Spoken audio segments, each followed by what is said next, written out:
Le président américain Donald Trump vient de faire un revirement spectaculaire. Il vient de reculer face à la détermination de la Russie, face à la menace que la Russie a eu à exercer et toutes les démonstrations de force et de puissance auxquelles la Russie s'est livrée ces dernières heures après juste que Donald Trump ait eu à autoriser l'envoi immédiat des missiles Tomahawk à l'Ukraine. Non, Poutine est fort. Donald Trump a reculé. Carrément, il a reculé. Hier, 24 octobre 2025, Donald Trump a reculé. Il a renoncé à l'idée d'envoyer les missiles Tomahawk à l'Ukraine. Oui, il a fait ce revirement. Finalement, même les médias occidentaux ne comprennent plus. Donald Trump, c'est quelqu'un qui fait les volte-face à tout moment.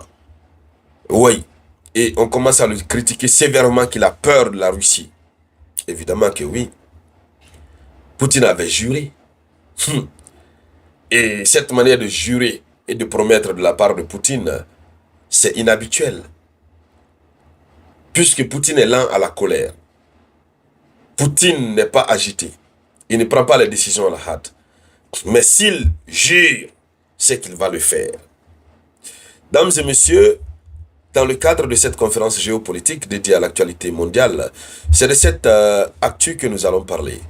Mais avant de continuer, vous connaissez le principe. Merci de partager la conférence au maximum dans tous les groupes tant que possible. Mettez beaucoup de likes et n'oubliez toujours pas de laisser vos différents avis en commentaire. Allons-y dans les profondeurs. Cliquez sur s'abonner. Abonnez-vous si c'est votre première fois de tomber sur ma conférence. Allons-y. Donc, il faut déjà dire que l'annonce a été faite le 24 octobre 2025. Depuis la Maison-Blanche, Donald Trump a annoncé la suspension immédiate de la livraison des missiles Tomahawk à l'Ukraine. C'est-à-dire, le 22 octobre, il a pris des sanctions massives contre la Russie. Il a ordonné l'envoi immédiat des missiles Tomahawk, les missiles tant redoutés. Il a ordonné leur envoi à l'Ukraine pour qu'on puisse frapper la Russie avec. Et c'est parce qu'il a ordonné ça le 22 octobre, à partir du 24 octobre, cette fameuse coalition des volontaires du côté de l'Europe s'est réunie parce qu'ils se sont dit, bon, c'est ok, tout est bouclé. Donald Trump est désormais dans l'esprit de guerre contre la Russie. Mais c'était mal connaître Donald Trump. Parce qu'après là, la Russie est sortie de sa réserve. Et donc, Donald Trump a parlé d'un gel temporaire pour préserver la stabilité mondiale. Mais dans les faits, cette décision vient après la violente riposte verbale de Moscou et la peur d'une confrontation directe. Parce que Moscou a riposté de façon violente, mais de façon verbale. Et puis sur le terrain aussi, parce que après Moscou a frappé Odessa. Hier, on en a parlé. Moscou a frappé Odessa avec une arme jamais utilisée. Une arme jamais utilisée. Et Vladimir Poutine avait promis une riposte spectaculaire. C'est là où il s'est juste limité. Et il a promis, il a juré d'une réponse. Voilà. C'est le mot réponse, pas riposte. C'est à la veille, il a dit riposte écrasante. Cette fois-ci, il a dit qu'ils vont évidemment procéder à une réponse spectaculaire que le monde entier n'oubliera jamais. Donc, Donald Trump avait en face de lui l'escalade, la guerre réelle en face, la guerre que toute l'Europe cherche contre la Russie était déjà là. Parce que Poutine parle comme ça de façon inhabituelle. Alors, c'est la peur de la confrontation directe. Donald Trump a reculé. Il faut dire que quelques jours plus tôt, le Kremlin avait mis en garde. Moscou avait dit, toute frappe en profondeur menée avec un Tomahawk serait considérée comme une attaque directe contre la Russie.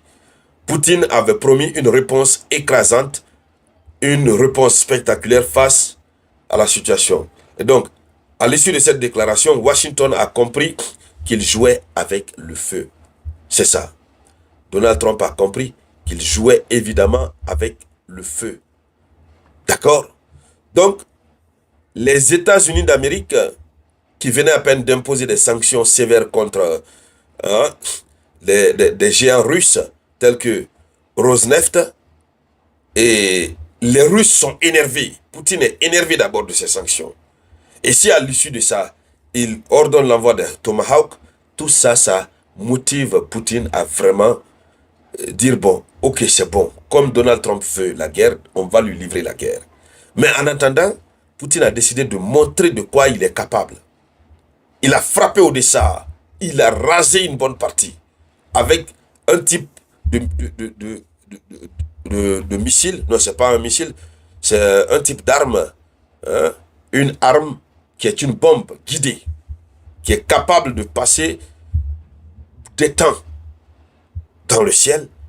Et puis, c'est guidé par satellite.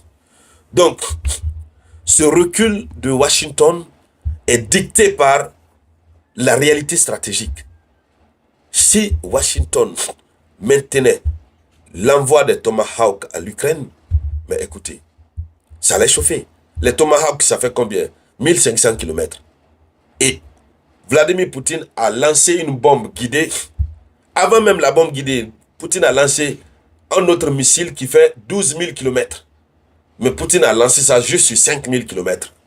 Juste pour montrer à Donald Trump que, attention, toi tu donnes ce en quoi tu fais confiance là, c'est 1500 km. Moi, j'en ai de 12 000 km. Et je viens de lancer sur 5 000 km. Il n'y a pas match. Donc là, Donald Trump, dès qu'il a vu ça, il dit non, attention.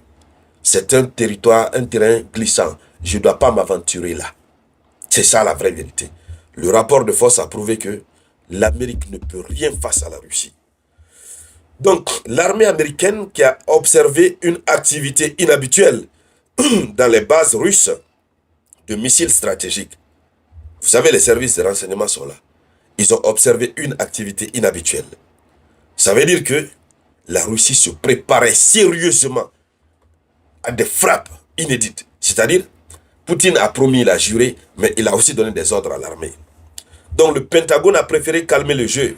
Ce n'est plus une démonstration de puissance, mais un repli face à la peur du pire. C'est très clair. Ils ont eu peur d'affronter le pire. Donc Moscou, par rapport à cette décision, Moscou revendique la victoire politique. Le Kremlin affirme que les États-Unis ont reculé devant la dissuasion stratégique russe. Évidemment, la Russie a été à la hauteur de la dissuasion. Quelqu'un qui tape sa poitrine, il compte sur les Tomahawks de 1500 km. C'est-à-dire ça peut parcourir 1500 km. Hein, atteindre une distance de 1500 km. Et toi, tu sors un missile qui peut parcourir 12 000 km. Il n'y a pas match. Même si on prend juste les 2000 km, les 10 000 autres kilomètres là, la différence est très très grande. Très grande. Donc, Moscou est très content. Les médias russes célèbrent une victoire sans affrontement. Voilà, Dimitri Medvedev résume et dit que Trump a compris que la Russie n'est pas un tigre en papier. Voilà. Et donc, Kiev est sous le choc. L'OTAN est désorientée. Mais nous reviendrons sur cette actualité.